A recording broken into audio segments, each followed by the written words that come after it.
कपिल वस्तु के 6 शाक्य कुमार आनंद, अनिरुद्ध, भद्य, किम्बिल, भृगु और देवदत्त जब प्राव्रज्य ग्रहण करने के लिए अनुपिया जाने का उपक्रम करने लगे तो उन्होंने उपाली को भी अपने साथ ले लिया।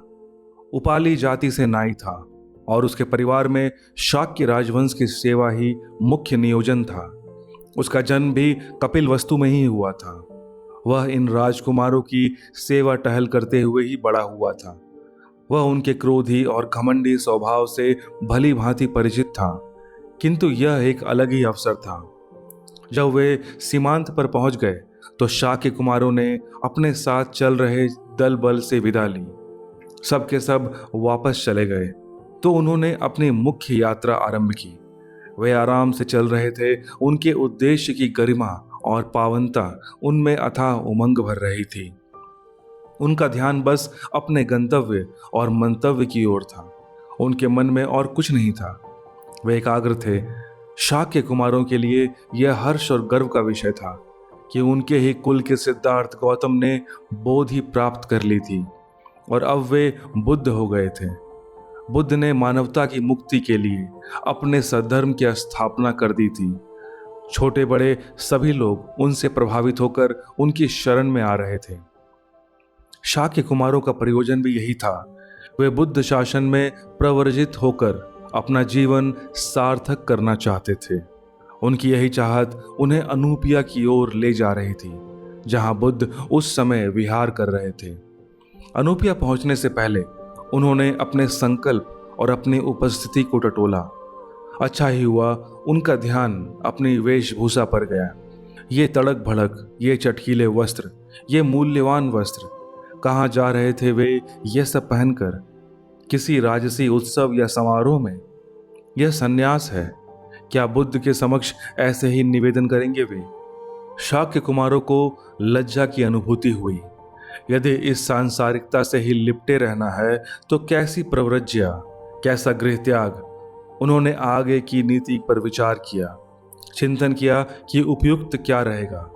कुछ देर सोच विचार के उपरांत वे इस निर्णय पर, इस निष्कर्ष पर पहुंचे कि सबसे पहले तो उन्हें लौकिक आसक्ति के इन प्रतीकों से मुक्ति पानी होगी। इन वस्त्राभूषणों को त्याग करना होगा। किंतु करें क्या वे इसका? इन्हें ऐसे ही तो नहीं फेंक सकते, किसी को दें। उनका ध्यान अपने सेवक उपाली की ओर गया। उन्हें समाधान मिल गया। क्यों न इन मूल्यवान वस्त्राभूषणों को उपाली को दे दिया जाए। हाँ, यह अच्छा सुझाव था, समीचीन प्रस्ताव था। उपाली ने उनकी जो सेवा की थी उसका उदित प्रतिदान होगा यह। वे ऊऋणी हो जाएंगे। आलोम भाव उनमें जागृत हो उठा। उन्होंने अपने सभी कीमती वस्त्राभूषण उतारकर साधारण वस्त्र पहन लिए। इन कीमती वस्त्राभूषणों को उन्होंने एक पोटली में बांध दिया। फिर उन्होंने उपाली को संबोधित किया, मित्र उपाली, हम तो प्रव्रजित होने जा रहे हैं। हमारे लिए यह सब राजसी वस्त्रों और आभूषणों का कोई अर्थ नहीं। हमें इनकी कोई आवश्यकता नहीं है। हम इस मोह से मुक्ति चाहते हैं। वैसे भी हमें राजसी वेशभूषा में धम्म संघ में प्रवेश नहीं मिलेगा। इस पोटली में हमारे सारे वस्त्राभूषण हैं। हम चाहते हैं तुम इन्हें ले लो। मैं? उपाली अचकचा रह गया। हाँ तुम। इसमें संशय और संकोच की तो कोई बात होनी ही नहीं चाहिए। तुमने हमारी इतनी सेवा की है, इसे देखते हुए तो यह कुछ भी नहीं है। किंतु परंतु कुछ नहीं। तुम हमारे सेवक ही नहीं, हमारे मित्र भी हो। और फिर जैसे तुम पर हम अधिकार जताते हैं वैसे ही तुम्हारा भी तो हम पर अधिकार बनता है। तुमने सदा ही हमारे आदेशों का सम्मान किया, तो क्या आज हमारी बात नहीं मानोगे? आर्य कुमार, बस अब कुछ नहीं। तुम्हें हमारी यह भेंट स्वीकार करनी ही होगी। अब तो हम अनागरिक होने जा रहे हैं। अब तो हम तुम्हें और कुछ नहीं दे पाएंगे, इसलिए इन्हें रख लो। यह तुम्हारे शेष जीवन के लिए पर्याप्त होंगे और हमारे मन का बोझ भी हट जाएगा। वैसे भी हम इन्हें ऐसे नहीं फेंक सकते। उपाली ने अनिच्छापूर्वक ही मूल्यवान गठरी शाक्य कुमारों से ले ली। यह बात उसे भी समझ में आ गई थी कि इतनी संपदा उसके शेष जीवन के लिए पर्याप्त होंगी। शेष जीवन के लिए क्या आगामी कई पीढ़ियों के लिए भी पर्याप्त होंगी। अब वह क्या बोलता। तो फिर हम चलते हैं, अब तुम यहीं से लौट जाओ और अपने जीवन को सफल करो, समृद्ध करो। उपाली खड़ा खड़ा शाक्य कुमारों को जाते देखता रहा जब तक वे ओझल नहीं हो गए। वह उन्हें ही ताकता रहा। उसकी नम आंखें उन पर टिकी रहीं। उसकी आंखों में अविश्वास के, संशय के, हर्ष के आंसू थे। क्या मैं वास्तव में अब इतनी सारी धन संपदा का स्वामी हूं? क्या यह सचमुच अब मेरे हैं? उसने इधर उधर देखा, कहीं कोई नहीं था। वह था और वह बहुमूल्य गठरी थी। उसे डर भी लगा। इस निर्जन स्थान में इतने कीमती आभूषणों के साथ वह सुरक्षित था। कहीं किसी को संदेह हो गया तो? फिर उसने इन अनाहूत विचारों को अपने मन से झटका और गठरी उठाकर चल पड़ा वापसी यात्रा पर। किंतु वह आश्वस्त होना चाहता था। वह अपनी मानसिक थकान भी मिटाना चाहता था। वह एक बार पक्का विश्वास कर लेना चाहता था कि यह कोई अमूर्त स्वप्न तो नहीं है। कुछ दूर चलने के उपरांत उसने उस गठरी को नीचे रख दिया और सोच विचार करने लगा। इस संपदा को वह कैसे संभाल कर रखेगा? क्या सदुपयोग करेगा इसका? क्या यह सारा धन उसके पास बना रह सकेगा? ऐसे ही कई विचार उसके मन में आते जाते रहे। वह अपने भविष्य को सुरक्षित देख हर्षित था। शाक्य कुमारों का उपकार मान रहा था कि उन्होंने उसे अनिश्चितता के भंवर में नहीं ढकेला। वह निश्चिंत होकर अपना शेष जीवन सुख संपन्न में काट सकता है। किंतु एक बहुत बड़े प्रश्नवाचक किंतु ने उसे एक जोर का झटका दिया। जैसे यह आघात स्थूल था, वह एक ओर को गिरने को हुआ। तुरंत ही संभल कर बैठ गया और इस किंतु का विश्लेषण करने लगा। उसके सभी संभावित पक्षों के विषय में सोचने लगा। किंतु यदि ऐसा हुआ तो, किंतु ऐसा हुआ तो। वह कपिल वस्तु लौट रहा था, किंतु यदि वहां उस पर संदेह किया गया तो। उपाली जानता था कि शाक्य स्वभाव से ही अत्यंत क्रोधी होते हैं, प्रचंड होते हैं, उग्र और आक्रामक।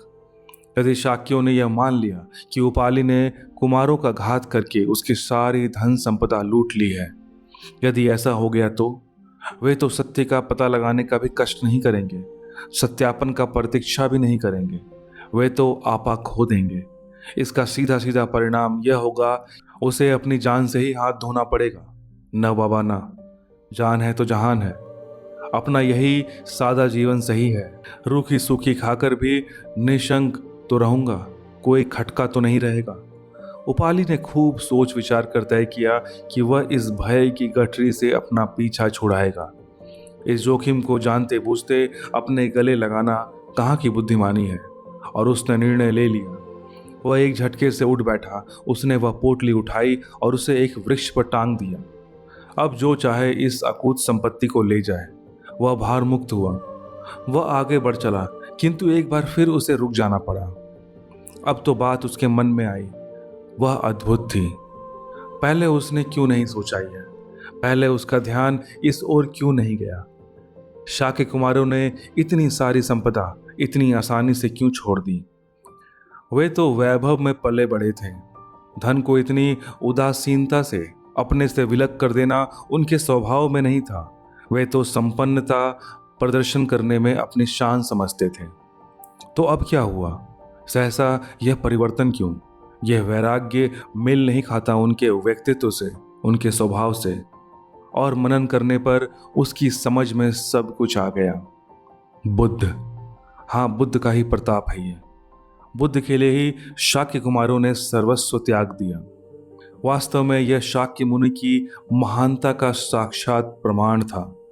और क्या साक्ष्य होगा इससे बढ़कर? अब उपाली की चिंतन धारा तथागत बुद्ध की ओर मुड़ गई। वह उस महामानव के बारे में सोचे जा रहा था। कपिल वस्तु से निकलने के उपरांत सिद्धार्थ गौतम ने किस प्रकार विभिन्न दर्शन गुरुओं के पास जाकर उनके दर्शन को समझा, कैसे वह हर ओर से निराश होकर स्वयं सत्य के अन्वेषण में निकल पड़े, कैसे उन्होंने कठोर तप किया, मतलब यह कि कैसे उन्होंने बोधि प्राप्त की और बुद्ध बन गए। बुद्ध बनने के बाद जिस तरह उन्होंने अपने धम्म को प्रकाशित किया और सभी छोटे बड़े ऊंचे नीचे कुलीन अकुलीन लोगों को अपने शासन में अंगीकार किया। उपाली ने सब सुना था। उस रत्न की तुलना में इस संपदा का क्या मोल था। उपाली को बात समझ में आ गई। इसलिए शाक्य कुमारों ने त्याग दी थी यह निधि, इसलिए ठुकरा दिया था उन्होंने यह धन वैभव। फिर वह क्या था, उसके पास क्या था त्यागने को, खोने को? वह तो वैसे ही अकिंचन था। हाँ, वह भी इस अनमोल धन को, इस बुद्ध रत्न को प्राप्त करेगा। वह भी बुद्ध की शरण में जाएगा। उपाली एक बार फिर मुड़ा और उस दिशा में चल दिया जिधर शाक्य कुमार गए थे। लगभग दौड़ते हुए उपाली ने शाक्य कुमारों को जा पकड़ा। राजकुमार उसे देख चकित हुए। उपाली ने इस अंतराल के घटनाक्रम के बारे में शाक्य कुमारों को बताते हुए स्पष्ट किया कि वह भी बुद्ध के शरण में जाने को कृत संकल्प है। राजकुमारों को यह सुनकर हर्ष हुआ और उपाली को साथ लेकर वे अनुपिया पहुंचे। वहां कुमारों से पहले उपाली की दीक्षा हुई और इस प्रकार वरिष्ठता भी प्राप्त हुई। कालांतर में उपाली ने तथागत बुद्ध के प्रमुख 10 शिष्यों में अपना स्थान बनाया।